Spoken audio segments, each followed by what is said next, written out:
갖고 발치워갖고 아주 통수났는데 갖다 지금 하고 뛰어났다가 집사람 타던 놈 차에다가 아주 중요한 사실은 그 석류에서 나온 홍초 있게 홍초를 커피 위에다 몇 방울 떨어뜨리고 그 다음에 매실에서 나온 액기스를 몇 방울 떨어뜨리고 그리고 거기다가 속 안 틀리게 콩가루를 좀 넣고 그래갖고 먹었더니 이거 엄청나게 힘이 나요.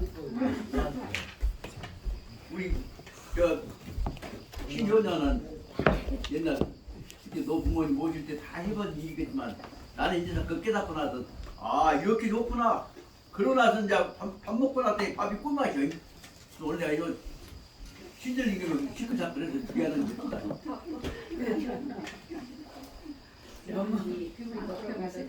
동경은 박 선생님. 네, 그럼 시작하십시다. 내가 아는 무대에 오란 게요. 법분답니다. 문화가 말씀하신 제가 다 들어보고 있습니다. 시작할까요, 선생님? 시작해봅시다. 시작하시게요. 네, 다 들어보고 있고. 동수. 네. 안녕하십니까. 말을 이렇게 했어도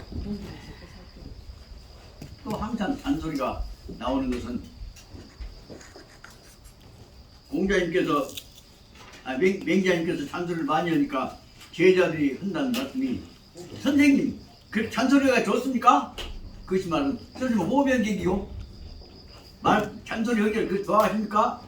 그렇게 맹자님 하신 말씀 뭐예요? 제가 잔소리를 하고자 한 것은 잔소리를 좋아해서가 아니라 잔소리를 안 하면 옛 어른들 뜻을 잊어볼까 싶어서 나라도 잔소리를 하니라고 악역을 하네 미움받으라고 인기 떨어지지 않으면 이게 이렇습니다.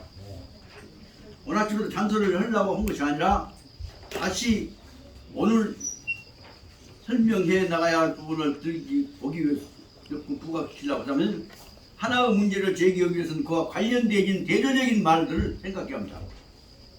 하나의 문제를 부각시키기 위해서 그와 대조적인 것과 관련시켜 설명하는 방법을 뭐라고 한다고? 그것이 변증법이라고 말합니다. 그렇기 때문에 중용의 근본 문제는 무엇이냐? 1000명부터 시작해서 첫 페이지부터 가보죠. 1000명부터 시작해갖고 이건 바로 무엇이냐? 하늘 뜻을 갖다가 사람이 받아들여 가지고 이 세상 사람이 사는 모든 세상을 하늘 뜻으로 하나로 통합시키려고 하는 것이 중용의 뜻인데 그런데 그것만 갖고는 안 되었다 싶으니까 그놈을 또 연결시켜 가면서 중용에서는 두 번째로는 하늘 뜻 받드는 군자 중용과 하늘 뜻 반대되는 못된 짓을 하는 반중용한 놈하고 딱 대조를 시키고 있다고 합니다. 그래서 변증법이라고는 대조적 접근 방법이라고 하는 문제를 설명하는 순간에 중용과 반중용이 딱 나타난단 말이에요. 근데 맨 중용 얘기만 하고 잔소리를 안 하면 중용과 반중용이 안 나타나. 반중용이 안 나타나면 중용은 근본 뜻이 안 보이잖아요. 그러니까 중용은 무엇에 의해서 나타나냐? 반중용 가진 놈들의 사고방식을 바로잡아야 한다고 하는 의식을 확신하기 위해서 변증법적 사고를 통하지 않고는 중용은 확실히 안 나타난다고 설명할 수가 있다. 이렇게 제가 이렇게 용감하게 말할 수 있는 건 뭐냐면 아침에 다시 앞뒤 뒤집거려 봤더니 아 이걸 설명하려면 대조적인 문제고 좋은 사람 훌륭한 사람 얘기를 하면 뭐예요? 나쁜 놈 얘기를 해야지. 훌륭한 사람 얘기를 하려면 나쁜 놈들 사기꾼들 정치가 장난치고 있는데 어떤 놈들인가를 봐야 진짜로 고통하면서 막 입 딱 다물고 있는 사람들 누군가 보여준다고 말입니다. 그 다시 말하면 대조적 방법을 제1차적 대조적 방법을 단순 변증이라고 한다면 시간과 상황에 따라 변화된 것들 다 갖고 받아들이는 변증 방법을 말하자면 그 상황에 따라서는 역사적 변증이고 아니면 철학적 변증이고 그럼 이념적 변증이고 그까지 다 연결된다. 그 변증이라는 건 그렇게 쉬운 것이 아니라 하나의 과제 중요한 핵심을 밝히기 위해서 관련된 모든 문제를 다 연결시켜서 대조시키는 것이 변증이라는 사실을 알아야 할 거예요. 변증으로 나온 후부터서 바로 말하자면 중용 값이 나온다. 변증에 관한 이론이 없는 거예요. 중용은 바로 말하면 천명지성 그런 말 갖고 달달달달 외우고 앉았습니다. 우리나라에서 나오는 지금까지 조선조 중용은 뭐예요? 그놈만 갖고 달달달 외우고 앉았습니다. 들어갖고 딱 뒤집어 깨갖고 바로 문제를 연출해야 안단 말입니다. 그런데 이 책은 제가 이제 무식없게 그랬지만 중국 가서 용감하게 사왔던 이 책은 안에 보면 중용과 반중용과 그 중용 내용의 관계를 파악하기 위해서 어떻게 접근해가 변증적 방법으로 접근해 나가도록 처음부터 설명하고 있다고 말씀입니다. 그 말씀을 잠깐 설명하고 나서 들어가고자 합니다. 제일 처음에 1페이지, 내용 1페이지부터 보십시오. 그럼 1페이지부터는 바로 말하자면 가장 중요한 것은 근본 출발점인 성품이다. 성품을 지켜나가는 자세가 성품에서 이어지고 있는 도리라고 하는 것이 나온다. 성품과 도리를 연결시키다 보면 주물러 조합시키다 보면 여러 가지 차원의 결합적 방법이 나온다. 새로운 성과 도 두 개를 그것만 놔둔 것이 아니라 결합시켜서 거기다 정도를 가변시키는 요소를 갖고 하향성을 만들기 시작할 때 그게 뭐예요? 성도 다음에 뭐예요? 교라고 하는 엄청난 새로운 변수가 나온다. 그럼 옛날 성도교만 하고 있는 동안은 그 성도교일 뿐이요. 근데 그 교라고 하는 것이 여러 가지 넣어갖고 주물러서 행동돼야 하는데 그럴 때 그 도가 들어감으로 해 말미암아서 교가 들어감으로 말미암아서 성과 도가 빛난단 말이에요. 그 성과 도를 빛나게 하는 교가 무엇이냐? 교 문제를 설명하고 있는 것이 그 다음에 교 문제는 분명히 말하면 변증법적으로 잘난 놈하고 못난 놈하고 정도와 사도와 다시 말하면 이 얘기는 군자 중용과 그 다음에 소위 중용과 그 관계를 분명히 알아야 한다. 하지만 소위 중용이 나타남으로 말미암아서 군자 중용이 보이잖아요. 그래서 결국은 성도교 아무리 100번 1000번 해봤자 어떤 놈하고 연결시켜갖고 그놈을 결합시켜갖고 하는 제3의 요소, 제4의 요소를 받아들이는 방법을 넣지 않으면 아무 쓸모가 없단 말이에요. 말만 이론만 그저 나올 뿐이에요. 그 대목을 설명하기 위해서 일단 출발점으로 이 페이지에서 설명하고 있는 것은 하늘과 그놈을 하늘 도를 받아들이는 너와 나와 우리와는 지금 남남이 아니라 한 덩어리다. 그래서 중요한 개념으로 아주 우리 책이 별로 안 나온 얘기 처음 얘기해요. 하늘하고 사람하고 무엇이요? 한 덩어리요 결합되어 있다. 그 말은 뭐라고 설명해요? 천과 명이 결합되어 있는 평생 혼자 받는 것이 아니라 사람이 받는 도는 뭐예요? 하늘을 떠나서 존재하는 것이 아니에요. 하늘 떠난 다음에 존재하는 것이 아니라 결합된다고 해서 붙어만 있는 것이 아니에요. 따라서 사람과 하늘이 한 덩어리가 되어야 한다는 말이 중용 첫 구절이었어요. 이거 그냥 넘어갔지만 뒤에까지 있고 또 있고 또 있고 나니까 바로 천일합일이라고 하는 개념이 엄청난 개념이라는 사실 뒤에 읽어보니까 안단 말이에요. 왜냐면 천일합일 속에는 천일합일 잘한 놈은 있고 못한 놈이 있어. 잘한 사람은 뭐예요? 군자 중용이고 못한 놈은 뭐예요? 소인 중용이다 나쁜 놈은 뭐예요? 중용 아니 반중용이에요. 반중용이 아니라 오늘 지금 설명하고자 하는 것은 반중용부터도 더 나쁜 짓거리 못된 짓거리고 있는 거죠. 뭐예요? 그것이 바로 뭐냐면 세상에 출세하려고 지그 자식을 죽여갖고 지가 왕들이 쫓아낸 짓거리 좀 설명을 한단 말이에요. 그래서 보자면 반중용에 관한 문제를 밝혀야 중용의 뜻이 나타난다는 사실을 설명하려고 한 것이다. 그래서 여기서 보자면 성도교 그걸로 끝난 것이 아니라 성도교 외에 중간에 있는 여러 가지 가변적인 요소들이 붙어 있는 것이다. 이 대목을 더 말씀드리자면 아무리 바쁘더라도 꼭 주기적으로 여러분들이 꼭 봐셔야 할 것은 앞에 있는 제1장 제일 처음에 나오는 병성 천명을 사람과 하늘이 똑같이 받아들인다는 것을 생각하시면서 언제든지 1장, 2장, 3장을 연결해 가면서 공부할 때마다 보시라 하는 얘기를 하고 있단 말이에요. 그 읽고 또 읽어야 해. 나너 어쩌다 아따 했던 것을 또 잔소리하네 하고 보실 것이 아니라 또 읽어야 한다 말이에요. 그 대목을 갖고 설명하시면서 제일 처음에는 충실하게 해야 한다고 그래서 바로 말하자면 군자는 언제든지 어떤 시간에 있어 도를 떠나면 안 된다. 그 반성해야 한다. 이해 갖고 제 1장에서는 자꾸 도에 충실한 방향으로만 설명을 하고 있습니다.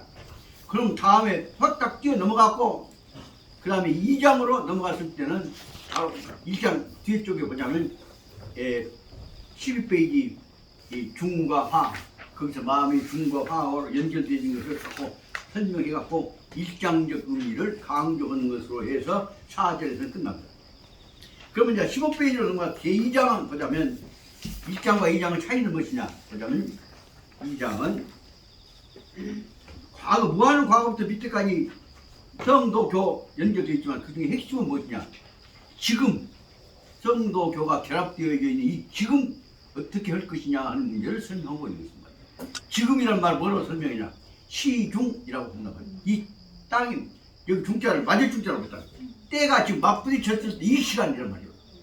이 시간을 우리는 어떻게 할 것이냐 이 시간에 대하는 태도를 크게 나눠보자면 이 시간에 충실한 태도를 뭐라고 설명해요. 분자 중용이라고 하고 이 시간에 건들건들 해갖고 충실히 모든 자세를 뭐냐면 소인 반중용이라고 한다. 그래서 일단 중용과 반중용을 설명한 방법이 다른 말로 설명해라 뭐죠? 중용을 알려면 중용의 대조적인 입장인 반중용을 알아야 한다. 아까 뭐라고 했다? 변증법적 접근을 해야 한다는 것을 먼저 제기하고 있는 것이다. 다시 말하자면 중용은 무엇이냐? 변증법적 접근이라고 하는 대조해서 꿰뚫어보는 자세를 갖추지 않는 성도교 아무리하고 중용은 그쪽 읽고 앉았지만 그 내용은 아무것도 아니란 말이거든. 그러니까 바로 말하자면 본체에 관해서 이루어지고 만나고 있는 구체적인 요소 분석을 해보는 것이 말하자면 중용과 반중용 이 시점의 문제고 이 시점의 문제다. 다시 더 나가서 보자면 오늘 앉으면 앞으로 나가서 이제 세 번째 문제로 보자면 25페이지로 가서 제3장 보자면 선능이라고 하는 거 공자님께서 말씀하신 대로 진짜로 그 중용을 순수한 중용을 그대로 지켜나간 사람이 아주 선은 없다면 드물단 말이죠. 실제로 할 수 있는 게 쉬운 일이 아니요. 그래 뭐 아주 쉬운 일이 아니다. 요래 뭐가 바로 뭐냐면 아주 어려운 일이니까 정성 다해도 안 하면 중용을 뻗짝도 못 하니까 말이에요. 그것을 이렇게 잘 진짜로 하는 사람이 진짜로 할 수 있는 사람은 드물다 하는 얘기를 바로 그 다른 말로 하자면 3장 4장부터 나오는 뭐냐면 중용은 해보고 실천해보고 또 실패해서 또 고쳐가고 하나가는 변증법적 변증보고에 없다는 실천을 통해서 변증시킨되어야 한다는 뜻입니다. 그래서 저는 오늘 아침에 얘기를 한 것은 2장까지에 있어서는 변증법적 얘기를 강조했다면 3장은 변증법의 접근은 실천을 통해서 실행을 통해서 깨져봐야 한다. 그것을 설명한 것이라고 설명한 것이다. 그러면 2, 3장만으로 봐도 그냥 모든 문제는 뭐냐 관념적인 것이 아니라 실존적이고 현실적인 것이다. 다시 말하면 성리학에 나오는데 이기론에서 보자면 이 아무리 떠들어봤자 솔직히 말해 이는 사람 마음속에 나온 것이 아니라 존재하고는 우주 객관적인 외부 세계예요. 우리가 알아야 할 건 뭐예요? 그놈을 이용해서 내 마음 내 것을 가지고 실천을 깨져봐야지. 그래서 말하자면 이 기론에서 기를 다시 말하면 행동을 통해서 실천을 통해서 이루어져야 그 비밀가 있지. 오상하게 관념적으로 우주 이치를 원체는 이가 원칙이가 없다고 이가 안다고 하는 폼잡을 손 뿐이지. 내용은 공공하죠. 이가 사람 살린 것이요.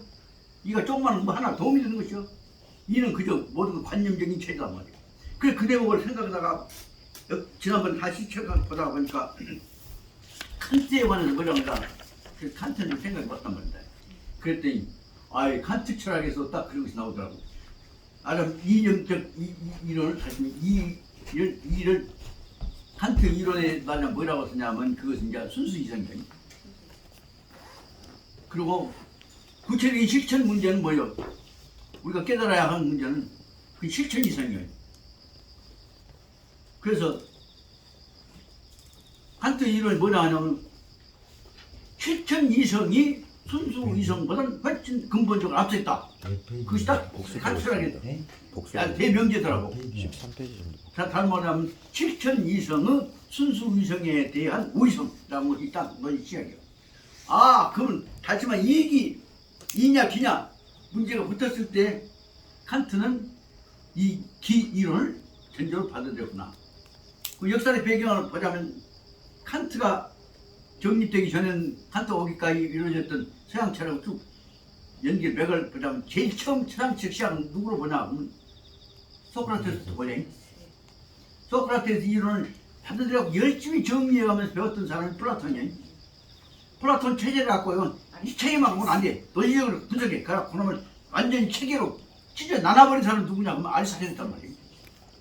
아리스토텔레스에 의해서 바로 학문 체계는 다 모아놓은 것이 아니고 그건 성격상 분리해놔야 돼. 그래갖고 딱 나눠본 것이 뭐냐면 아리스토텔레스에 나온 중요한 결정적인 문제가 순수이성과 실천이성하고 비슷한 내용이 거기 나온단 말입니다. 다시 말하면 피직이라고 하는 실존하는 것이에요. 피직이라는 것은 형 모양을 가지고 있는 실질적 존재예요. 근데 실질적 존재는 말이나 속에는 무엇이 있냐? 그 정신이나 사상이나 이념이 관념이 들어있어. 그러니까 실질보다는 그 안에 있는 관념을 더 중요시하다. 관념 본 것이 바로 다시 말하면 형 밖에 있는 형을 넘어서는 입장이에요. 형 이상이라고 한 것이 이제 순수 이상이란 말이에요. 순수 이상인데 그것이 형 이상 다시 말하면 이념이 이가 더 중요하다고 설명해왔던 것들이 그 처음에 나왔단 말이에요. 다시 말하면 순수 이상 현재 존재하고 있는 실존에 관한 내용을 한 걸 더 나가서 본질로 들어가서 보자. 그 설명했던 것이 이제 아리스토텔레스에 의해서 만들어진 형 이상 모양을 넘어서는 관념적 본질적 개혁으로 타라. 그런 거 갖고 그놈을 갖고 이제 만들어진 것이 이제 철학이 나와갖고 이래 이념 이론 그것이 이제 막 만들어졌단 말이야. 논리학이 만들어지고 그랬는데 그 다음에 다시 그것들이 수없이 많은 과정을 거쳐서 마지막에 총정리한 사람이 이마누엘 칸트란 말이다. 칸트가 딱 맨날 한 얘기가 뭐냐면 아무리 정리해봤어도 중용은 우리가 뭘 할 것이냐가 문제다. 실천 이상이 우리한테 주어져 있는 과제다. 그 딱 결론이 그렇게 돼갖고 그 후에 이제 그 다음에 역사 뭐 변증법 이런 거다 나오게 된 거다. 딱 그 대목을 칸트가 순수이상 실천 이상 그 비판에서 다운되어 자면 실천 이상 우리가 뭘 할 것이냐 어떻게 실천할 것이냐를 전제로 해가지고 그 방법으로 해서 순수 이상을 생각한 거 아니겠냐. 딱 그렇게 나왔다. 아하 그러고 보니까 그놈을 갖다가 그 공자 맹자님 앞에다가 더 다음에 그놈을 갖다가 다시 소음나라로 당나라 소음대로 가갖고는 아니 그래도 이념이 더 중요 이론 중에 딱 설명하고 있는 주자한테다가 그놈 갖다가 딱 감성 이론은 전체를 모아놓으면 제일 높은 자리에 깃발 꼭대기에다 세우는 명칭일 뿐이지. 그것이 반미기 굶어준 사람 살려? 그래 뭐 옛날 그 원효 스님 전기를 읽어보면 그런 것이 있다고 합니다. 그 뱀장수가 참 효자예요. 뱀쟁이가. 그런데 어쩌고저쩌고 댕기다가 이제 지금 어머니가 병들어 죽으려고 그러고 또 불쌍한 짐승들 새끼 낳았는지 지 애미가 호랭이한테 물려가 버려. 그럼 불쌍한 그 새끼를 굶어 죽을 거 아니오. 이거 어쩔 것이냐고. 그 뱀장수 어머니가 불쌍한 그 짐승 새끼들 갖다가 놓고 어쩌면 쓰겠냐고.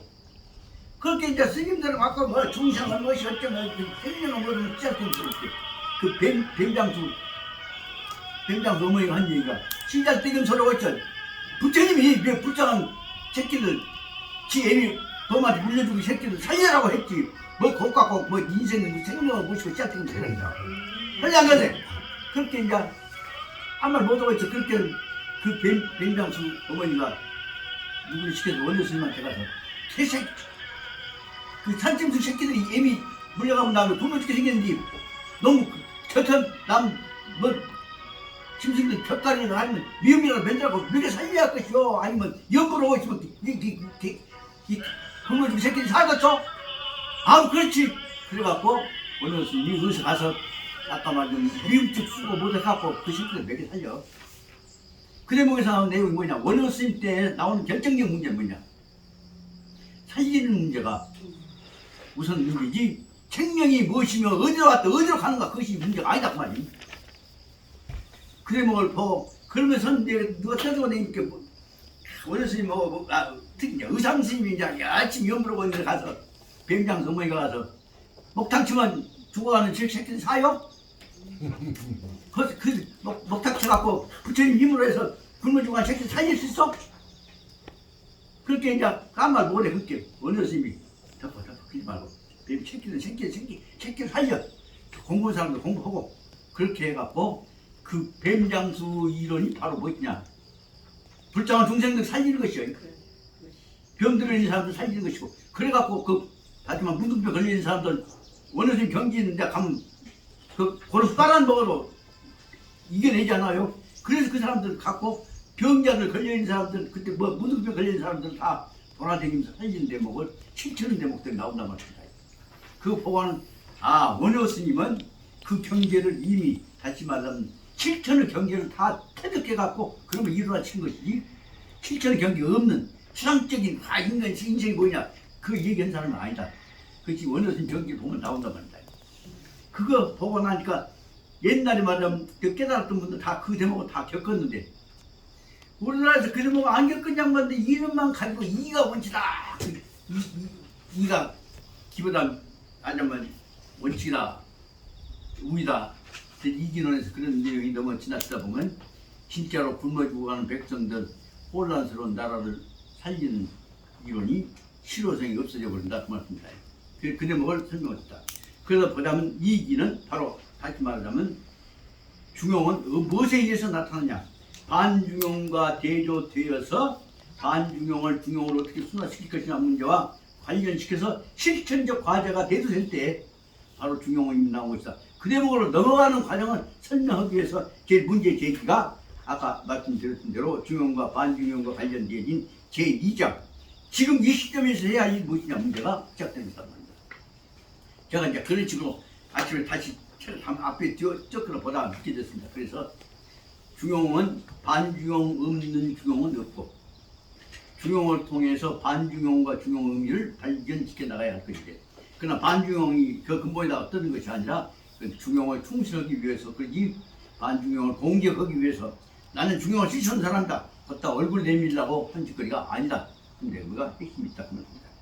그래서 오늘은 지금 어디를 더 설명해야 하냐 그러면 지난번에 반중용 문제를 설명해 나가다가 중간에 지금 못된 짓거리 하고 있는 유충현이라고 하는 사람에 관한 얘기를 하다가 중간에서 끊어졌던 것으로 생각을 합니다.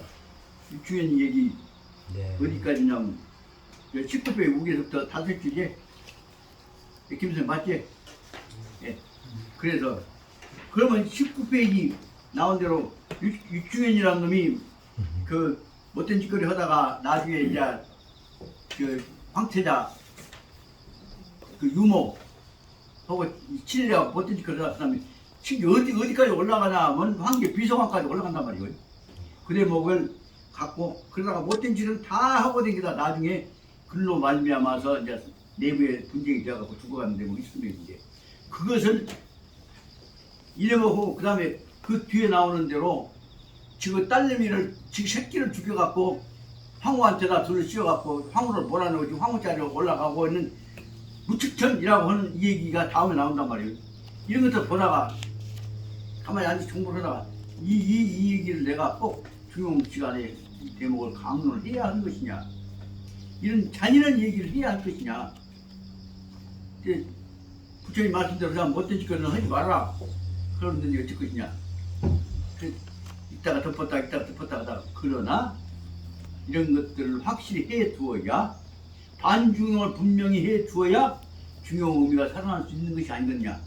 단 이것이 쌍스러운 얘기가 씨알뜨기는 요새 만나면 그 호기심 갖고 영화 히트 청아 치듯이 그런 식의 못된 사고방식만 길러내지 않는다면 이 얘기는 해야겠고 그래서 다시 이 얘기를 그럼 어떻게 직표하게 설명할 것이냐 갖고 용기를 가지고 다시 읽고 있고 했습니다. 그래서 오늘은 이제 그냥 뭘 해 나가려고 생각을 했습니다.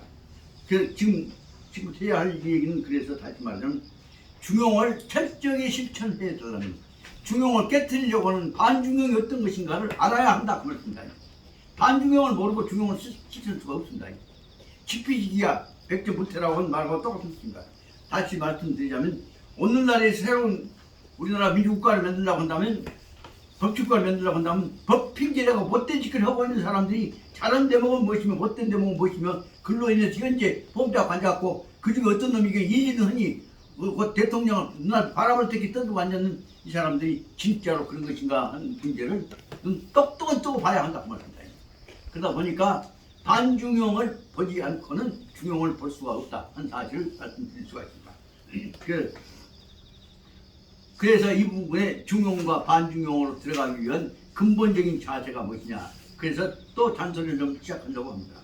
그래서 앞에 보자면, 예, 저는 그래서 이제 언제든지 이 장이 나오는 큰 체제에서 정반합대의 기승전결로 문장을 항상 나누어서 보는 습관을 들여봤습니다.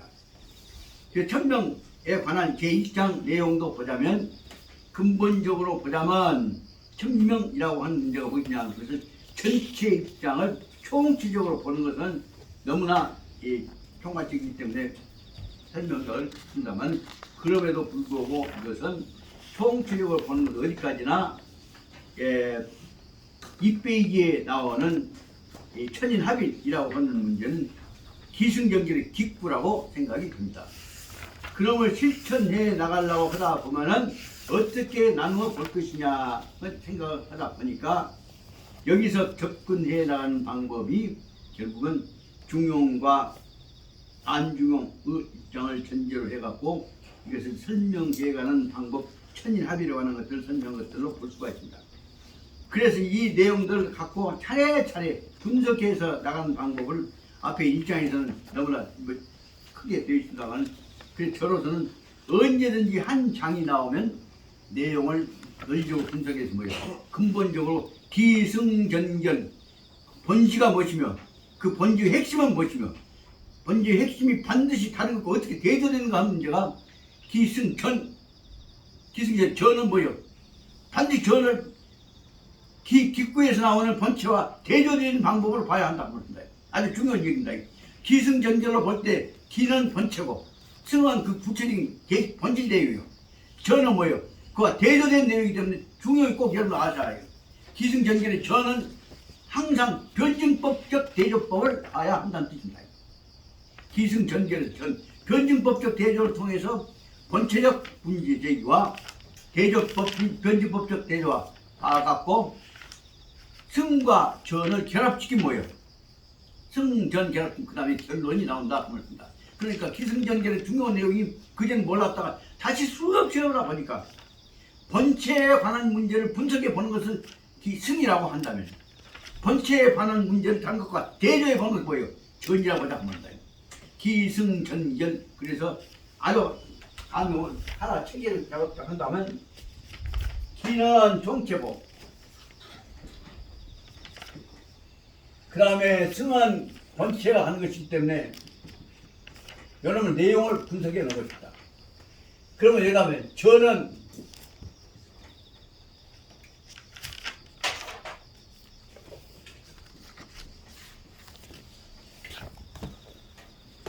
승과 대조되어지는 관계, 그렇기 때문에 기가 전을 통해서 승과 대조가 되어져 갑니다. 기승을 통해서 이것이 기가 붙어가지고 전이 갔다가 또 갔다가 해갖고 다시 여는 합쳐져서 마지막에 결론으로 돌아오게 됩니다. 결론으로 돌아오게 된 것은 무엇이냐? 여놈이 가서 아래 갔다가 들어갔다가 왔다가 들어갔다가 왔다가 여기서 수없이 승전 왔다 갔다 해갖고 여기서 다시 채워지는 것을 가지고 결론을 내다 다시 기호 연결시킨 작업이 기승전결 논리적 책입니다. 그러니까 문제를 내용에 깊이 들어가면 뭐예요? 승전이 반복돼야지, 분석돼야 하고. 그래서 논리적 체계가 간다는 것 같지만 기승전결이라고 하는 동양 논리의 근본 내용 뭐냐? 밑에가 견증법이 다 들어있는 것이구나 생각이 든단 말이에요. 다시 말씀드리자면 승은 직것 갖고 밝혀보는 것이고, 저는 뭐예요? 남 것에 비춰보는 것이에요. 그러니까 이 내용을 갖고 생각해보다 보니까 세상 문제를 이렇게 다 관련해 보고 있구나 하는 생각을 하게 됩니다. 제가 항상 근성으로 살고 지금 깊이는 없지만 그래도 지금까지 살아온 동안에 항상 저한테 큰 교훈이 되었던 것은, 한야심경 집에서 여기까지 오면서 대충 혼자 여먹고 오면 한 3번 내지 4번씩 끝납니다. 생각이 안 나면 그건 한놈 반복 다 거기서 그대 몇 번 씹어. 관자재보살, 이 행심반야 바람이 자식 자재보살 뭐예요? 관세음보살은 자기 혼자만 있는 것이 아니에요. 나는 뭐요? 아까 말한 천일합일처럼 나는 우주 구성 부분이요. 내가 우주와 관련 속에서 내가 얼마나 잘하냐 그것을 항상 자기 혼자 보는 것이 아니라 자기가 우주를 관련시켜서 보기 때문에 관자재보살입니다. 그 자재보살이 관자재보살이 자기를 본다는 것은 자기의 본질, 자기의 존재, 자재의 모습을 본다는 얘기는 자기 혼자 본다는 것입니까? 자기와 우주와 관련시켜서 상관적으로 본다는 겁니다. 관자재보살이 자재를 관한다 할 때 관은 뭐죠? 중요한 핵심이 뭐예요? 이것이 변주법입니다. 그러니까 관자재보살은 자기만 보는 것이 아니에요. 자기 속에 비춰지고 있는 우주와 자기 비춰진 걸 보고 자기가 우주에 어떻게 되는 것을 항상 자기와 우주를 상관시켜서 본다고 합니다. 관자재보살이 보고 있는 방법, 우주와 자기가 관련시켜서 보는 방법을 뭐라고 하냐면 행심 반야바라밀사라고 한다. 반야바라밀사라고는 대지 우주 지혜를 가지고 나와 우주를 항상 연결시켜서 섞어갖고 보고 분석해보고 합쳐보고 분석해보고 합쳐보고 그것이 행심 반야바라밀사예요. 반야바라밀이라고 하는 지혜의 관하는 것과 실천하는 것과 결합되는 것이 관야바라밀. 행 반야바라밀사지. 그러다 보니까 뭐예요? 아, 나나 우주나 따로따로 있는 것이 아니라 다 연결되어 있구나. 조견, 오원, 계공, 내 주변에 있는 것들이 따로따로 있는 것이 아니야. 다 연결되어 있어. 그렇기 때문에 따로따로 있다고 하는 것은 떨어져 버리고 한 덩어리로 본다. 조견, 이제 다 저는 다시 비춰보니까 한 덩어리로구나. 오원이 5가지라는 것이 따로따로 있는 것이 아니라 계공이란 빌공자가 아니라 다 연결되어 있다는 개념이에요. 오원 계공이라는 것은 다 연결되어 있는 것이 따로 있는 것이 아니다.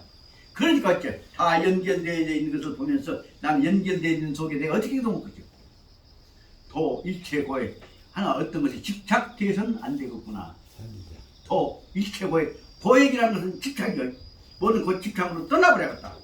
그 뭐야 전체를 다 대조화를 위해서 내 몸 파가지다 거기다 나 의지해버렸다. 그것이 바로 말하면 관제자의보살이 행시 반야바라밀사의 조결 오온경 도이체고 그것이 바로 변주법 기본 원리를 설명하고 있는 거야. 그러면 이제 어떻게 하냐 다시 분석해놓고 보자. 그것이 앞에 있는 대로 관자재보살 행시 반야바라밀사의 조결 오온경 도이체고는 아까 말한 기승전질 기어이 문제제기요. 그럼 뭐냐 그 구체로 들어가서 승으로 그러면 책 불리고 공불리세 객지고 수상이게 그것이 그것은 이제 기본적으로 책 5이라고 세상을 구성하고 있는 5가지 원리가 책 수상 행식이라고 하는 구체적인 큰 범주가 카테고리가 나온 거라고요. 그것이 다 연결되는 거니까 한 덩어리로 되어 있지 따로따로 놓은 것이 하나도 없어요. 지 혼자 존재하는 것이 없어. 그러다 보니까 어떻게 하냐 사리자야 다시 분석해보자. 그 들어가서 보자 이제 분석해보자 하는 것이 책 불리고 공불리세 객지고 그 다음 수상이 몇프로씩 그까지는 이제 아까 말하자면 문제 제기요. 기승이요. 그 다음에 그러다 보니까 역부의 사실 제법 공상 불생불명 무중무세 그 다음에 3세 제불이 관심 그 다음에 보리사타가 설명한 대목이 바로 무엇으로 나오냐 이제 다시 뛰어들어가고 보는 것이 말하자면 아까 얘기했던 앞에 부를 기승부라고 본다면 뒤는 뭐예요? 대조해보는 바깥에 거도 대조해보는 전구라고 본단 말입니다. 그래서 반야심경이 기승호 전견으로부터 그 안에 관자재보살 행심하나 조결 오온경 도이체 그것은 이제 기구고 그 다음에 실승구고 오온경은 그다음 마지막에서 3세제불 그것이 이제 전구고 그렇고 보니까 합쳐놓고 뭐죠? 합쳐놨으면 다 합쳐갖고 한 덩어리로 봐갖고 거기다 네 몸을 다 던져 원력을 던져라. 그것이 반야바라밀사 즉선조 아자제 바라제 반응한 뭘 사봤단 말이야. 그게 결론이다. 그렇게 보자면 바로 반야심경 자체가 큰 차원에 있어서 기승과 전결을 연결시키고 있는 것이다. 그 내용을 보자면 여기서 기승을 뭐라고 지금 말하자면 반중경 혼놈들 예를 들어 설명하냐. 여러분들 철저히 보면서 그것이 문제가 115일날 봐야 본체로 다시 돌아간단 말이에요. 그래서 수용과 반중용 그 문제가 따로따로 있는 것이 아니라 그 변증법적 논리로 보면 한 덩어리구나 한 것을 알 수가 있다 그 말입니다.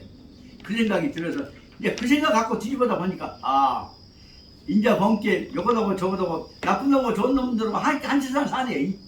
그 이치를 이제 알기 시작했단 말입니다. 그런 관념을 가지고 보십사 한 얘기를 하고 또 해 나가면서 복이라 하고 하는 일은 해 나가고 또 그 작은 놈 작은 것들을 보고 큰 놈 큰 것들을 보고 완전히 다 모든 것을 소화한 다음에 마지막에 와서 한 덩어리로 뭉쳐갖고 큰 근본 본체 입장으로 들어가자. 그것이 이제 하나 바람일다 주. 하지만 주랑 주문이니까 자기 마음을 내 소망을 원력을 거기다 붙인다 말이죠. 그것으로 결론을 내렸다고 볼 수가 있죠. 결론 부분이 이게 모든 것은 다 한 덩어리로 둬야 되니까 너 혼자 놓지 말고 그 대신에 너는 전체를 위해서 어디 빠져있는 부분을 떼우기 위해서 이 몸을 던져라. 그것이 바로 아재 바라 승아재 머리 잡아. 그 뜻을 분석해 놓은 거 보자면 아재 가세 모두 가세. 바라 아재 모두 가세. 바라 승아재 모두 한 떼지에서 가세. 머리 잡아 반드시 뜻이 이루어질 것이네. 소망이 이루어질 거야. 우주도 한 덩어리로 평화가 이루어질 것이야. 남북통일 될 거야. 확신을 갖고 가. 흔들지 말고. 그것이 아재 바라 승아재 머리 잡아. 그래서 나중에 어쩌다 보면 힘 빠져갖고 발 아프면 여기서 내방동 집까지 간대. 빨리 걸으면 15분이 가지만 늦게 걸으면 20분 30분 걸려. 근데 가만 무겁게 가면 다리 아프고 그러면 언덕까지 올라갔다 내려갔다 하면 힘 빠지만 아재 바라 승아재 어디 사와 마지막에 힘이 들어간단 말이지. 그렇게 하고 집에 들어가고 지내면서 세상에 막둥이가 여기 와서 마지막에 내가 우리 할아버지 밑에서 인생 수업을 마지막에 대원력 수행으로 하나 심경에 하나 바람 빌다 주를 음미하면서 매일 살아갈 수 있는 큰 복을 받은 것이 내가 얼마나 큰 복이냐. 그런 생각이 지금 들어서 그 뜻 갖고 하다 보니까 문득 간다고 느끼죠. 하나 심경에 아재 바라지도 결국 방금 말씀하셨던 대로 중용에서 얘기했던 대로 기승과 전결의 내용이 다 들어있는 것이다. 모든 동양적 수행의 사고방식 속에는 문제 제기와 그 본질적인 수행과 관련적 수행을 아까 말하면 그래서 앞에 기승은 뭐예요? 본질적 관념. 전은 뭐예요? 대조적 관념. 그러니까 기와 그다음에 승과 전이 연결되어진 뭐예요? 승과 전이 연결되어진 것은 다 말하자면 변증법이라고 한단 말이에요. 변증법적 관을 통해서 보고 나니까 그다음 뭐예요? 하나만 하는 것이 아니라 저놈이 있으니까 요놈이 보이고 요놈이 있으니까 저놈이 보여요. 저 나름대로 그 변증법이라는 방법이 저놈이 있으니까 요놈이 보이고 요놈이 있으니까 저놈이 보이고 그저 이제 잔소리가 되지만 이런 것들이 이제 저 느낌 내용입니다. 집사람이 아파갖고 죽게 생겼으니까 포기했다가 그래도 집사람이 끝까지 버티다가 자기만 버틴 줄 알았더니 집사람 뜻은 뭐냐? 내가 죽으면 당신 어쩔 것이요? 집사람이 버티는 것은 자기를 위해서 버틴 거 아니에요? 자기 죽으면 난 어쩔 것이냐 말이에요. 그러다 보니까 나 죽으면 당신 어쩔 것이 아니라 당신 죽으면 난 어쩔 것이요? 나 죽으면 당신 어쩔 것이요? 그러다 보니까 오늘날 와서 제가 한층 넘어서 깨달은 중요한 문제는 뭐냐? 집사람 백혈병이라고 한 것이 결국은 집사람 병만이 아니에요. 그것을 통해서 집사람과 나하고 관계가 집사람 나하고 관계만이 아니에요. 그래도 병약을 쓴 우리 어머니 폐가 하나가 없은 어머니 끝까지 6년간 보호하고 봉양했던 집사람의 의미가 이 속에가 지켜나가야구나 생각하다 보니까 그게 뭐죠? 집사람의 병이 어머니에 관한 연달 고통과 연결되고 그 다 유기와 관련된 병이 다 고통 연결된 것이구나. 그래서 느끼게 한다고 말입니다. 그래서 다시 말하면 변증법이라고 하는 논리를 통해서 대조적 관련적 고찰을 통해서 의미 있는 것들을 인식하게 되었다는 것을 말씀드릴 수가 있단 말이에요. 이런 생각을 하다 보니까 바로 청하 스님께서 말씀하셨던 대로 변증법은 뭐예요? 모든 문제를 다 연기시켜서 관련시켜서 고찰해가는 방법이에요. 그것보다 뭐라 그래? 중중무진 법계 연기란 말을 썼죠. 어떤 것도 하나 독립이 떨어진 것이 없어요. 다 중중무진 법계 연기요. 그런 점에 있어서 오늘날 가는 기독교가 하느님만 얘기해보면 다른 거 확 끊어버릴 수 있다. 불교에서 말하면 참념 다 잃어버려. 모든 거 버려버려라. 그거 마음 비워버려라. 그런 얘기가 가능하냐? 변증법 논리로 보자면 절대로 불가능해. 그래서 모든 것은 중중무진 법계 연기 조그마한 거 하나도 절대로 끝나는 것이 독립대로 떨어져 있는 것이 아니고 그렇기 때문에 야 세상 잊어버려 포기해버려 그런 것은 말이 그랬을 뿐이지 포기한 다음에 이런 이것과 포기 안 했을 때 이루어진 것을 관련시켜서 생각에 말할 말이지 쉽게 포기할 수 있는 것이 아니다 생각이 든다. 그러다 보니까 하하 그렇구나. 마지막에 숨 넘어가는 순간까지 생각한다는 것이야말로 중중무진 법계 인지 생각한다는 것이야말로 이게 보니까 큰 은혜다. 전설 하나만 더 하고 이제 보러 들어갑니다. 저 은사님 범대승 교수님께서 우승사를 1100번 올라갔다 오셨다가 1100번 때 그분이 이제 92세 때 91세 때 우승상 올라가셨다가 미끄러져갖고 자빠져갖고 눈보라 눈 오면 집에 못 계셔 그냥 그만 눈만 오면 가슴이 뛰어서 무슨 사람 가고 싶어서 눈이 오면 산에 간다 그게 그냥 말이야 신념이에요. 눈이 오면 게 산에 가고 싶어갖고 가시다가 군산 정상 올라갔다가 미끄러져갖고 노인네가 독바오면서 자빠지니까 가슴뼈가 다칠 거 아니요? 필연적으로 그다음 뭐예요? 집에 오니까 기침이 나고 절죠. 아야 가슴 다친 데가 뭐지 뭐 어쩌나 못다. 아버지 이제 그 아들이 이제 화수병 원장이 범 희승이가 아버지 철거없는 그폐 다치면 폐렴된디요. 가만히 봐라. 아버지 이미 폐렴이 왔어. 그럼 어쩔 것이냐? 얼른 치료 안 하면 90세가 넘었는데 노인이니까 또 확실해. 폐렴 노인의 90세 넘은 노인의 폐렴은 바로 폐암이 되는데 어쩔 것이오. 그래갖고 모든 방법을 다 써갖고 치료한다고 했는데도 부시 폐암으로 바꿔준 거야. 며칠 되면 이렇게 기침이 나온 정도가 아니라 이게 통증이 와갖고 온몸 수식이 난리가 난 게. 그렇게 그냥 병원 종동원돼갖고 아들이 이게 효심을 동원해갖고 거기다 막 마지막에 아파 죽었다고 악을 쓰니까 몰핀, 아편 주사를 놔. 근데 아편 주사 효과가 없어. 알아보니까 벌써 폐암 3기로 폐암이 전이가 되어버렸어. 그렇게 이제 폐암 3기, 노인네가 폐암 3기 되면 얼마나 고통이 오냐. 마귀가 사람 모가지 칼로 칠 때 그 고통, 그보다 단말마저 고통이라고 합니다. 단말마저 고통이 오니까 그 노인네가 어쩔 것이 그냥 화순병은 저 한쪽에다 모셔놨지만 그냥 병을 떠나가기 그냥 악을 써 어메줄건 내고 하고 되니까 모든 병을 총 원장 아버지가 폐암 3기 됐으니까 어찌 총동원돼갖고 치료하고 있는데 한참 있다가 느닷없이 시각 또 아버지가 부르는 거예요. 왜요? 왜 안 돼요? 나 고통이 사라졌지야. 고통이 사라졌던 뭐요? 가실 때가 됐단 말이야. 그리고 느낀 말씀이 뭐냐면 이 고통은 나는 처음에는 나 개인의 고통으로만 알았는데 문득 고통 속에 생각해 나보니까 이 고통을 네 개인의 고통으로 생각하지 말고 너를 사랑하는 사람, 살아왔던 사람들, 살아왔던 사람을 지키려고 몸부림쳤던 성자들이 이 세상에 오셔서 성자들 중에 이 고통 안 겪은 사람 없느니라. 이 고통이야말로 네 혼자의 고통이 아니라 인류를 결합시키려고 하던 모든 자기를 던졌던 분들은 성자들의 고통이다. 이 고통이야말로 따라서 하늘이 주신 마지막에 성자의 경계를 체험하도록 죽기 전에 주신 은총이다. 내가 이 고통을, 은총을 하느님 덕분에, 부처님 덕분에 내가 느꼈구나. 그러고 나서 이제 고통이 사라져버렸으니까 안심이 나서 내가 지금 곧 가치관이 닥쳤지만은 이 고통의 의미를, 이 성자들이 이 고통을 인류 공동체를 위해서 고통을 참고 견디면서 원력을 발렸던 뜻을 이제 알았다. 내가 이 세상에 와서 이 큰 은혜를, 고통을 통해 이 은혜를 입었구나. 내가 이 은혜를 어떻게 갚을 것이냐.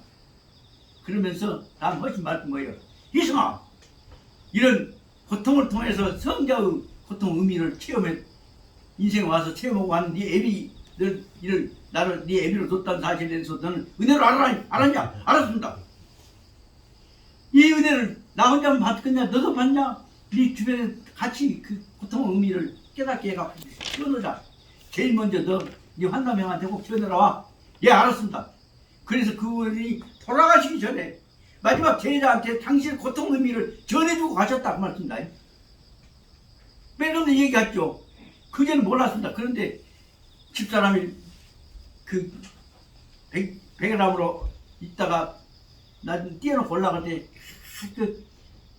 나 혼자 도저히 여기 덕방에 못 있겠는데 그러고 못 있겠다고 몸부림을 친대. 그렇죠. 그리고 뛰어놓고 올 때 그 의미를 아까 아까 내 은한 범대수 교수님이 나한테 하셨던 의미 그때 느꼈단 말이오. 그래놓고는 이제 얼마 지나고 잊어버려. 그런데 또 집사람이 아플 때마다 그 의미를 깨달아.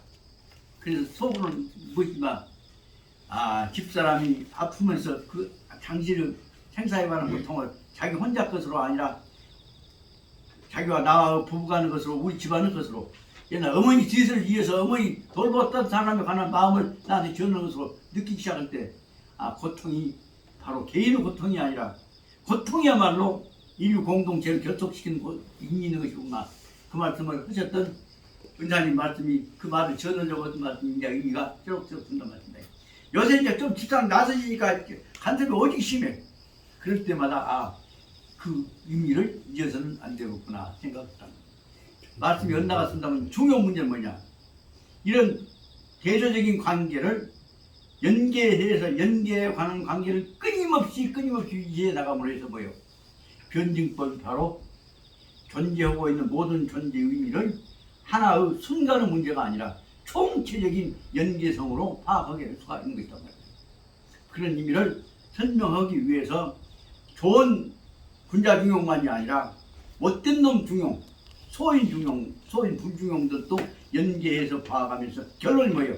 다 한꺼번에 총체적으로 봐야 한다는 것을 깨달아야 그 중용에 이르는 것이다. 마지막 보자면 이런 경계에 이른 사람은 뭐죠? 다 모든 것을 다 참고 소화하고 다 잃어버리니까 뭐예요? 마지막 부분은 뭐예요? 담담한 가운데 우주 공간과 같이 입장으로 이루어진다. 그것을 기독교에서 설명을 못하고 있지만 불교에서 뭐라고 설명하냐? 그러면서 조용하게 우주 본체와 보이지 않는 동안에 한 덩어리로 합쳐져 간다고 합니다. 본체로 태 없이 조용히 합쳐져 간다. 뭐라고 합니까? 혹시 이 교수님 아시겠어요? 형님 그 뜻 아시겠어요? 그것보다 열반 니르바나라고 합니다. 그러니까 영정을 얻는다, 영정을 얻는다는 얘기는 그 얻는다고 활동만 하다가 그러나 그것이 끝나면 조용히 있는 듯 없는 듯이 본체하고 한 덩어리가 되어버려.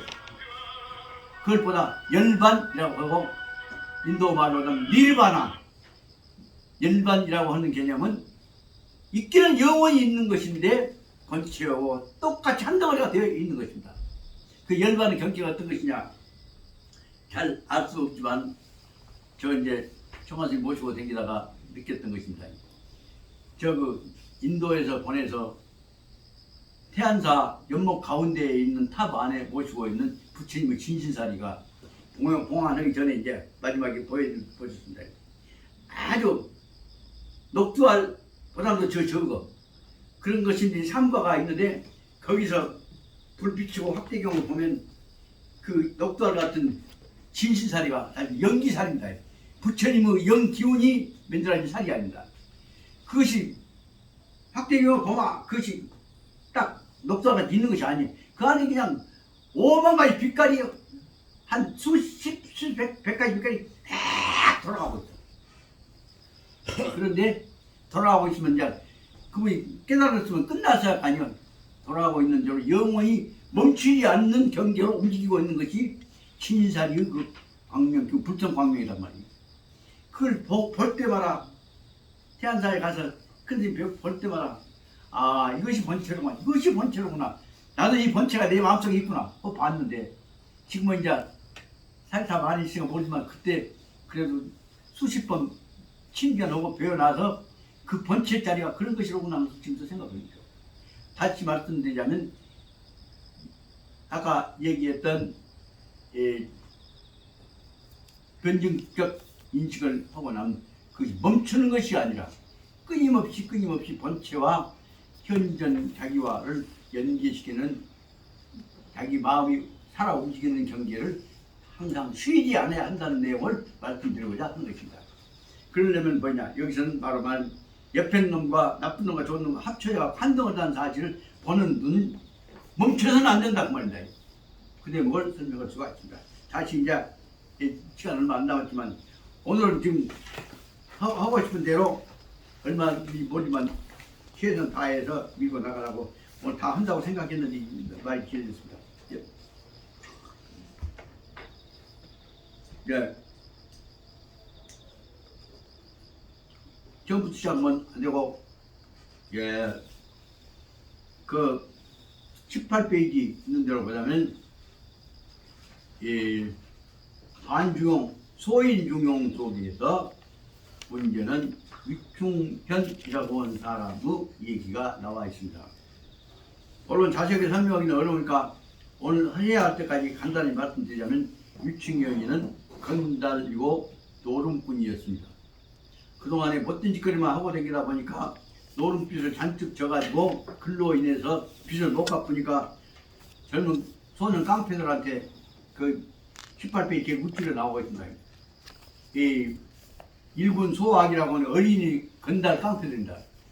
젊은 소년 깡패들한테 잡혀갖고 직잘하게 두드려 맞아고 다 듣고 변체가 인상이었다. 온몸뚱아리가 거기 비늘 벗기듯이 두드려 맞은 상처투쟁이가 되어갖고 있다가 야 돈도 갚을 길이 어쩔 길이 없어. 그래서 어떻게 크냐 그래갖고 도망쳐가고 간 것이 무엇이냐 그러면 누구한테 뽀짝거려갖고 나 궁중에 들어가서 임금님 밑에서 불알간 뭐라 볼까 그 환관이 되어갖고 신부를 먹으라도 먹고 살란다.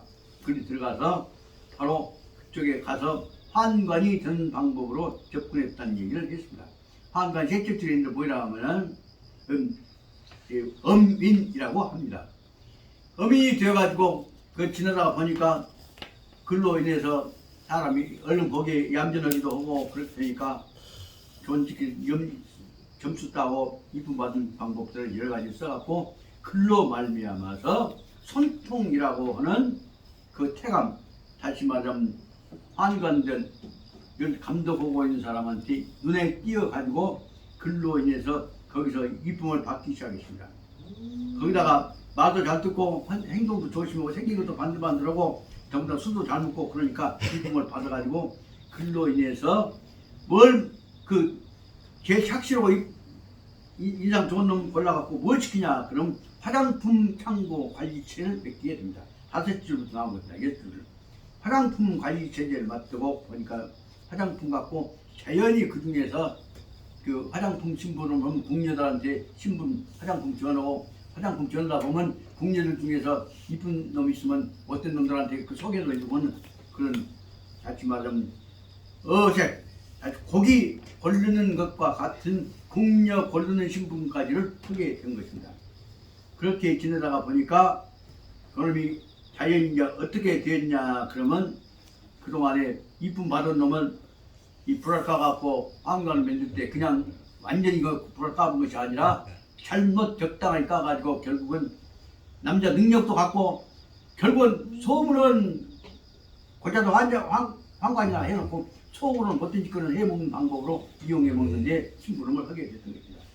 그런 방법으로 지나가다가 나중에 어떤 결과가 됐냐 그러면 친종 황제의 이 손자 그 황태손이 나왔는데 그놈을 꼬맹이가 나오면 젖을 먹여야 하는 젊은 유모한테 자기 화장품도 갖다 친구를 먹어야 되는 놈이 역할을 하게 돼갖고 글로 인해서 여러 가지 과정 속에서 결국은 천자인 신종 황제의 황손 즉 손자 그 유모한테다가 화장품 갖다 주고 한 게가 연결돼갖고 그놈으로 연결돼서 그쪽을 총감독하고 있는 이 위조라고 한 위신에 하고 친해져갖고 그놈으로 해서 결국은 그런 권력 쪽에 접근해갖고 못된 짓거리를 다 하게 되게 됐던 것입니다.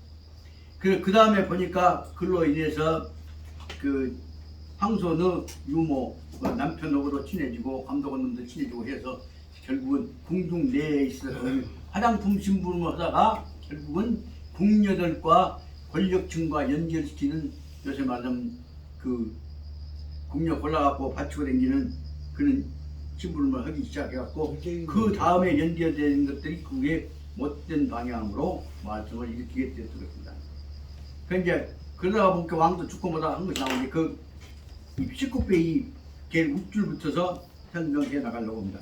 18페이지 쪽에서는 그 못된 짓거리를 하다가 들켜갖고 안 되겠다 싶으니까 둘이 이제 떨어져 나가고 어디로 갔냐 하면 쉽게 말하면 연탄 관리선 연탄 창고 책임자가 되어갖고 지 좋아했던 국녀하고도 만나도 못하고 조심스럽게 하고 반성하고 한 3년 지냈는데 그리고 나서부터 19페이지 첫째 줄로 그다음 위충여인은 깊이 반성을 합니다. 내가 잘못하다 보면 내 인생 별이었구나. 그래서 또 잡혀갖고 불알까지 입장이 될지 모르겠구나 싶어서 깊이 반성을 했다. 그 대목부터 쭉 해나가다 봅니다. 19페이지 위충여인은 깊이 스스로 반성을 했다. 그리고 내가 한 자기가 생미 여자 요새만 바람기에 너무 빠졌었구나 하는 것을 깊이 후회하고 그래서 급진 태도를 급히 바꿔갖고 뭐 되겠냐 그러면서 급진하고 담심 마음을 조심했단 말이에요. 그래서 가능하면 단전 자기가 차조 황태손 장의 이 진적 통로 황태손 쪽에 그래서 황태손 황제의 큰 손자예요. 큰 손자의 유머하고 뽀짝한 짓거리를 내가 조심해야겠다 하는 생각을 했다. 그 통로를 조심해야겠다. 그러고 나서 그동안 이겨졌던 그 다음에 둘째 줄 나온 것이 협기 미파래. 그래서 협기 미파래가 사실 찾아보니까 아주 어렵지만 간단히 말하면 뭐냐면 겁을 먹고 꽁무니를 빼다 그런 내용으로 해석이 되어 있습니다. 그 다시 말하면 내가 황관이라는 놈이 사실상 수술 일부 거짓말로 안 해갖고 불알 가도 안 했는데 소문 나면 큰일 나겠구나. 그래서 조심해서 겁먹고 꽁지를 내리고 그리고 나서 수미 요전 전요라고 수는 눈을 내려깔고 요전이란 말은 허리를 구부리고 그래서 절대로 고기고 당당한 치지 않고 몸을 조심하고 숨기고 살았단 말입니다. 그래서 수호 우 위조 그리고 옛날 그 유모 땅거리에다가 들켜갖고 문제됐던 지기 결의 형제했던 위조한테 대해서 조심해서 비유를 마치고 안 나타났단 말이야. 그래서 타야 휘 전망 전혐 그래서 그 저쪽에서는 위조 쪽에서도 호 위조는 호제 위조 호농이라고 하는 말이 호농이라는 말이 전부 어려운 중국 한자입니다. 간단히 말하자면 그래서 저 라이벌 관계를 미워하고 쫓아내버렸던 놈이 위조도 다시 마음속에서 호감을 가지고 다행히 호는 앞에 있는 호는 다행입니다. 호, 제, 위조, 호농 대충 좋게 봐준다는 뜻입니다. 호농이란 말은 그 옛날에 앙심 미워했던 거 내가 좋아했던 가시에 따먹었다. 그래갖고 미워 쫓아냈던 놈을 다 풀어져 버리고 어느 정도 대충 관계를 좋은 관계로 유기호농 넘어갔다 말입니다. 그렇게 해가지고 그 다음에 우연히 득이랴 하루 저녁에는 은근히 대체 다병적인 왕한 주사 그 병이 많은 다시 말하면 환관들을 총관리하고 있는 왕한이라는 사람한테 대해서 병이 많은 그 사람한테 대해서 은근히 대체 다병 제 병을 도움이 되는 대로 여기서 은근히 관계를 개선했단 말입니다. 그래갖고 그 후로 전망 전혐 이 앞에 있었던 혐은 혐이 혹은 미움죄란 말이에요. 앞에 들었던 전 여자들 흔들어보내기 놈 쫓아내보자 했던 그 미움증이라고 한 것이 점점 없어지게 됐다. 전망 잊혀지게 되어갖고 거기까지가 지난번에 했던 것 같은데 그리고 오히려 하도 자르고 반성을 같으니까 오히려 자각 오히려 이렇게 깨달음을 대제지 내 동생 삼았던 놈한테 대해서 너무 심하게 해서 안 되었다. 그래서 자각 불기 반도 자각이 불기됐다.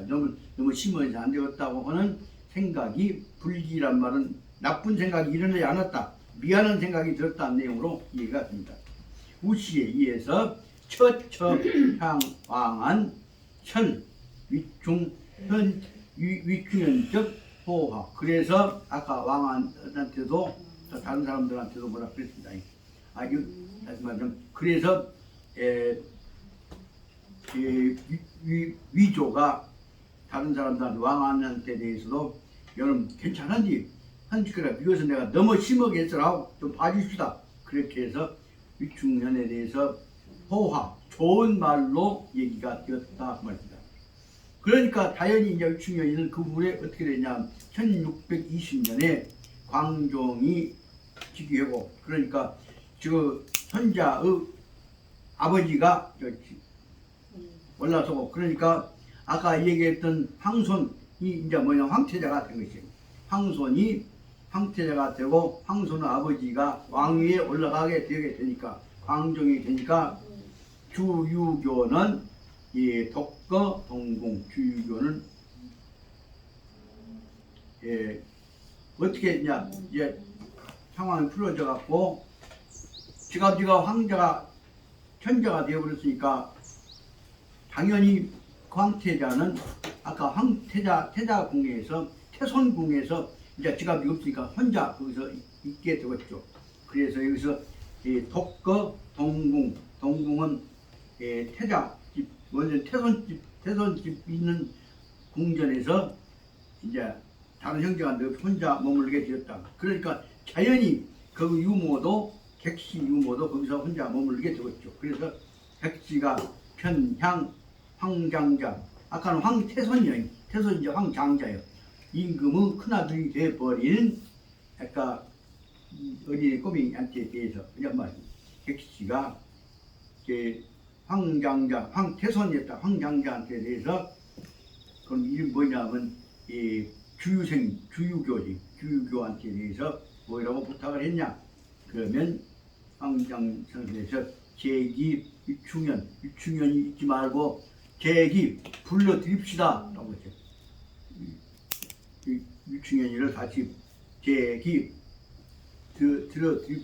들으라고 얘기를 했다 말이다. 그러니까 황장자가 기환 증급타 유하 미호 기업적 위충현, 옛날에 일찍이 저한테 급타 좋은 일을 했어.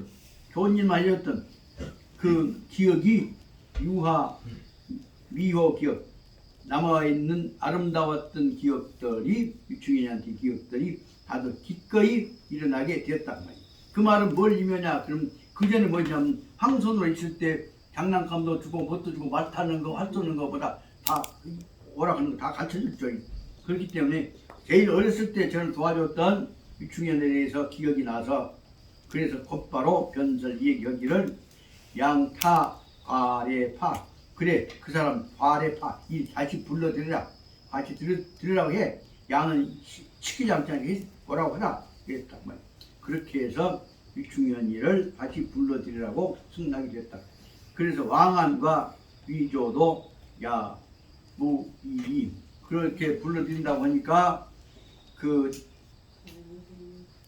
환관들 총감독인 태감인 왕안도, 그리고 자기 라이벌 관계에 있었던 저를 끌어주었던 위조도 또 무의 반대를 하지 않았다. 그래서 우시에 이로 말미암아서 위충현이 변중반 대궁, 여기 저는 인변에다가 여러 제자 있는 것은 뭐냐면, 저란 말은 왕 다음에 있는 태자란 뜻입니다. 저궁은 태자왕이다. 태자궁으로 불러들이게 됐다. 부도 1개월 한 달이 지나지 못해서 광종이 돌연 거세, 그러니까 광종이 바로 한 달도 못 되어서, 다시 말하면 황태손의 아버지 진짜 황태손의 아버지인 황태자가, 광종이 였던 사람이 1개월도 몇 개월이 되지도 않아서, 1개월도 되지 않아서 광종이 죽어버렸다 말입니다. 광종이 돌연 거세 세상을 뜨게 되니까 황장자, 다시 말하면 황손의 지아버지 황장자가 피옥립 위 황제로 올라서게 되었다. 황제에 올라선 사람이 그 사람이 그 뒤에 나왔습니다. 그래서 그 사람 희종이 되었다 합니다. 그래서 다시 말하자면 그 유모한테 도움을 받았던 황장자가, 다시 말하자면 광종 죽은 다음에 그 꼬맹이 아버지가 왕이 되어갖고 견자 또 희종이 되었단 말이지. 그러면 희종이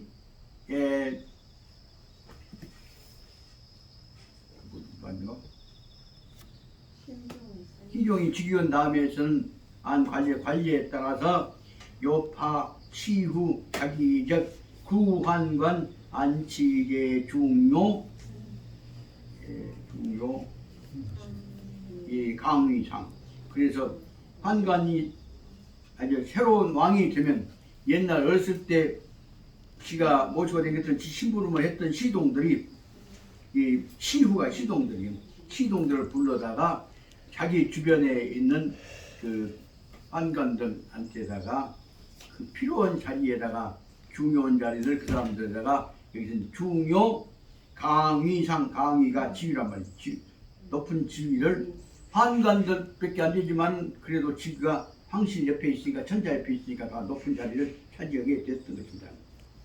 그래서 객시도 역시 아까 말하자면 그 꼬맹이 유모였던 사람도 다시 그 자리에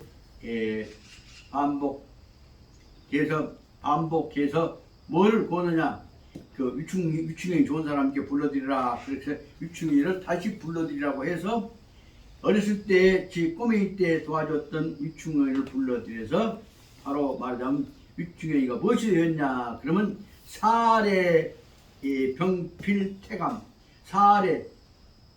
사례란 말은 예절 잘 지키냐 못했냐 하는 쉽게 말하면 모든 궁녀와 그 환관들을 총체적으로 평가하는 감독하는 권한을 가진 사람이 말하면 쉽게 말하면 궁녀와 환관들의 총 예방이 되는 것이 그 말은 사례 병필태감. 병필이란 말은 예법 잘 지켰냐 해도 어쩌냐 평가에 있어서 병필 굿대 갖고 평가하는 것이 병필이에요.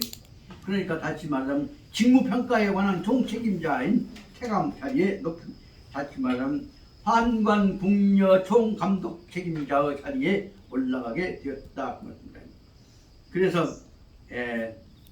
사례 병필 태감적 공작. 그래서 모든 천자 밑에 있는 일본은 이 사람들에 관한 것을 평가하는 이 총책임자는 하여간 그 사람은 공작의 직무요. 직무는 안조 내각 기초적 조서. 그러면 그 사람은 단지 밑에 있는 직원들만이 아니라 천자를 모시고 있는 사람들, 다시 말하면 정부 내각 관리들, 총리 대신 밑에 있는 각 장관급들에 관한 사람들에 관한 평가 체제까지를 다 담당하게 됐단 말이에요. 그것이 말하면 안조 내각 기초적 조서. 다시 말하면 내각에 있어서 국무위원들이 정해야 할 조서, 필요한 국가 정책에 관한 문서가 조서지. 조서에 작성하는 데 안조 그 의견을 낼 수 있게 되었단 말이에요. 이 쉽게 말하면 다른 말로 비유해서 청와대 비서실 책임자가 되었다 그 말입니다. 그래서 또 부책 안 황제 수의 제 주장상 가비승 고비인 가비 이 직무에 관해서 평가하는 것을 비시라고 가비시고 가비인 보비인 사람에 관한 평가를 했고 그래서 직무와 사람에 관한 인격 평가에 관한 문제까지를 세상의 유충현이가 다 천자 밑에서 담당을 하게 되어버렸단 말이에요. 다시 말하면 어떤 환관 놈이 엎어지다 뒤부터 하다 보니까 결국은 그 유목으로 친해지고 어쩌다 보니까 자연히 이렇게 굉장히 높은 지위까지 올라가게 되어버렸단 말이에요. 자세한 내용은 이제 그쪽 상황은 잘 모르겠으니까 일단 그렇게 보십시다. 그렇게 해가지고 가히 설치 황제적 비서장. 그래서 요새로 말하면 어느 지위에 올라가게 됐냐면 황제의 비서장, 청와대 비서실장이에요. 황제 비서장 지위까지 올라가게 됐단 말이에요. 유충현은 종차 계시요 난정 혼세적 7년. 유충현은 이로 말미암아서 아까 말한 희종이 왕전 후부터 이루어지고 있는 7년간 동안에 있어서 혼정 난정 혼세 세상 어지럽게 하고 요령 부리고 그다음 하는 그 상황을 7년 동안 했단 말이에요. 흡사히 말하면 지난번에 그 누구 최 누구 있었지? 그 지 딸내 말 타고 다니고 왔네. 최문실이? 최순실이 성실이 그와 비슷한 상황이 되어갖고 참모진이 사실상 정치에 깊이 관여하게 됐단 말이에요. 그래서 그때가 바로 뭐느냐 그럼 다 보십시다. 1620년대에 명조 때에 국가가 다나왔다고 했는데 그때 비유해 보자면 1592년부터 그 다음에 1600년대 그때부터서 바로 말하자면 한국은 임진난이 일어나죠. 임진난이 일어날 때 이제 명나라하고 관계가 연결됩니다. 그때 바로 그부터서 일본과 관계가 혼란스러운 시대에 바로 아까 희종이 왕노를 할 때고 그때 말하자면 위충현이가 폼 잡고 살던 때라고 생각이 듭니다.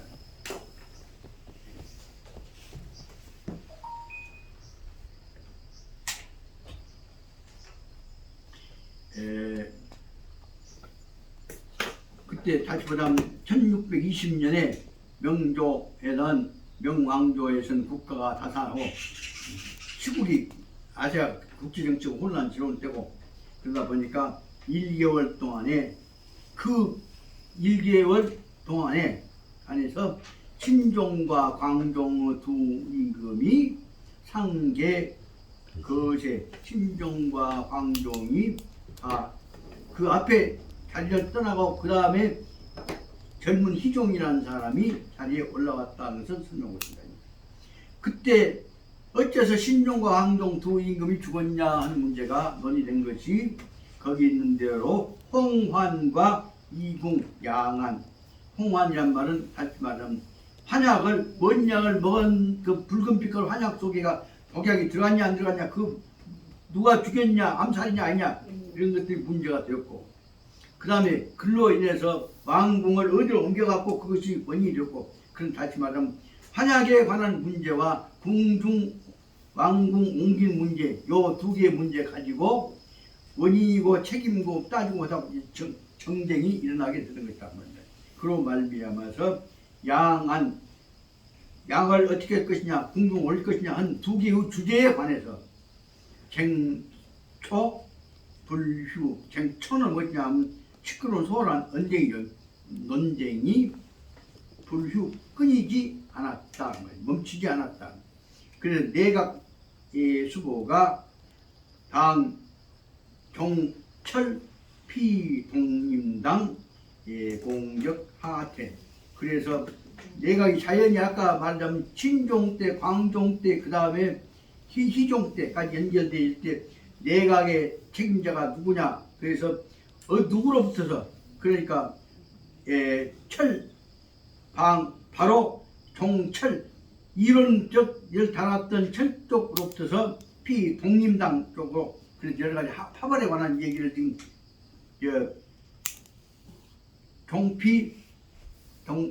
피동림당 이렇게 연결되어서 자세한 그 파벌 싸움에 관한 내용은 정확히 파악할 수는 없습니다. 그래서 글로 말미암아서 두 왕이 죽고 세 어린 왕이 온 동안까지에 있어서 그 책임 문제 가지고 내각 내에 있어서도 여러 가지 많은 논쟁이 공격이 이루어졌다 하태됐단 말이에요. 그래서 길로 말미암아서 공격이 하태란 말은 이루어졌다고 보였다. 공격 방어가 이루어졌어. 그래서 내정 내에서 사례감 갱체 번뇨 그래서 왕실 안에 있는 왕이 바꿔지면 그 밑에 있는 보좌관 비서실장 체제도 또 바꿔질 것이죠.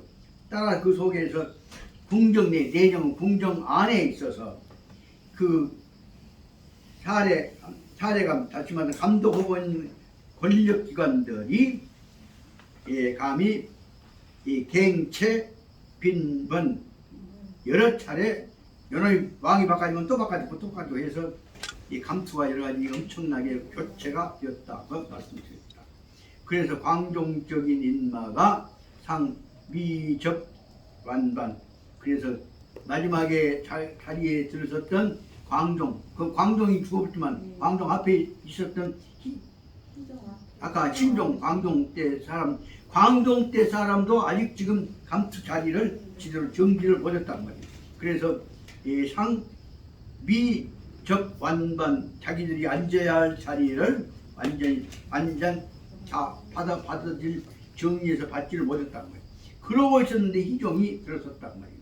그런데 희종적 일분이 이 호시탐탐 이 내로 그러고 있는데 아까 말한 앞에 있는 대로 신종 때, 광종 때 패들이 아직 감투도 잘도 못 아픈데 그 다음에 바로 누가 들어섰냐 그러면 젊은 꼬맹이 임금이 이 희종이 다시 들어서게 되니까 그 앞에 있는 두 임금 그 패거리들 자리도 못 잡았는데 저 다 바꿔져 버리니까 얼마나 많은 혼란이 왔을 것인가 알 수가 있습니다. 이럴 때 당연히 누가 주권을 잡냐 그럼 이 두 임금 몰아내고 나서 이제 새로 왕이 되었던 희종 패들이 호시탐탐 그 자리 차지하려고 했을 것이란 말이에요. 저 시에 일개 기회, 이런 기회에 인인 사람마다 말이에요. 인인이 도, 위, 권력, 계분배, 이 결국 이럴 때마다 사람들은 다 모아서 자기들이 실권 잡으려고 패거리들이 결합된단 말이에요. 요 대목이 우리나라는 다행히 그래도 대통령 임기가 다 그대로 유지되니까 괜찮지만 왕 임기가 중간에 1년마다 끊어져 버릴 때마다 이런 일이 나왔죠. 그래서 바로 말하자면 사람들마다 인인들이 도, 위, 권력, 재분배, 권력의 재분배를 위하여서 그 다음에 하는 짓거리가 뭐냐면 첫째 결국 서로 간에 결합을 은밀히 만나는 것이 결합한 것이죠. 결탁하고 구결이라면 결탁한 것이고 그리고 나서 이 배척 반대파를 공격하고 그러다 보니까 배척하고 결속하고 한 것이 합쳐져갖고 섞어진 것이 뭐냐면 경찰이라고 합니다. 그러니까 구결하고 배척하다가 그 다음에 섞어져 갖고 또 어우러지니까 알력이 서로 결합되어진 것을 말하면 거기 있는 대로 구알 차리알 아니 구알이라고 한다. 그래서 다시 말하면 구결 배척 그 다음에 경알 이 세 가지가 만났다 깨졌다 연결되어지는 다시 말하면 정치적 혼란의 전체 모습을 설명하고 있습니다. 다시 말씀드립니다. 결국은 모르게 자기들끼리 낮이나 밤이나 서로 간에 결탁하는 것이고 배척은 약점 공격하는 것이고 요즘에 지금 사법재판하고 무슨 수사하고 하고 있는 것들이 뭐 배척이 이와 같이 이 구결과 배척이 결합되어져 있는 혼란 상태를 뭐라고 하냐 하면은 경알이라고 한다 말입니다. 경알이라고 하는 그러니까 앞에 있는 대로 결구와 배척과가 한때 섞어져 있는 상태를 경알이라고 하자. 이런 상태가 왔단 말이야. 이런 상태가 왔으니까 어쩔 것이오. 안에 있는 환관 놈들은 진사 세상이 된 것이오. 그러니까 정치 권력을 잡고 있는 사람 중에서 밖에 나타난 사람들은 장차관이나 총리 이 사람들은 이 혼란스러울 때 굉장히 골치가 아픈데 밑에 심부름하고 있는 놈들은 뭐예요? 요놈도 비유 맞추고 저놈도 뇌물 받고 해갖고 실속만 지키잖아요. 그렇기 때문에 그 사람이 바로 말하자면 경알 쪽이 제일 실속을 찾는다. 그러다 보니 경알 쪽 실속 제일 놈 누군 것이죠? 위충이죠. 위충연이는 요 소재 전진중적인 장애요. 현재 그래서 위충연이는 아까 말한 왕실의 비서실장 입장으로 딱 들어있기 때문에 언제든지 필요할 때에서 요 소재 못된 놈은 몰아내는 것이고 이 전진중 그 일이 바꿔져가는 동안에 성가시는 놈은 전진중적 장애 방해하는 놈들을 몰아내는 것을 담당하는 것이 바로 위충연의 직권이었다고 볼 수가 있습니다. 너무 시간 많이 가버렸는데 어쩔 수 없이 좀 쉬읍시다. 일찍 끝낸다고 했는데 전체 끝냈네. 뜯다 볼게 20분이나 가버렸네. 저 미안하지만 한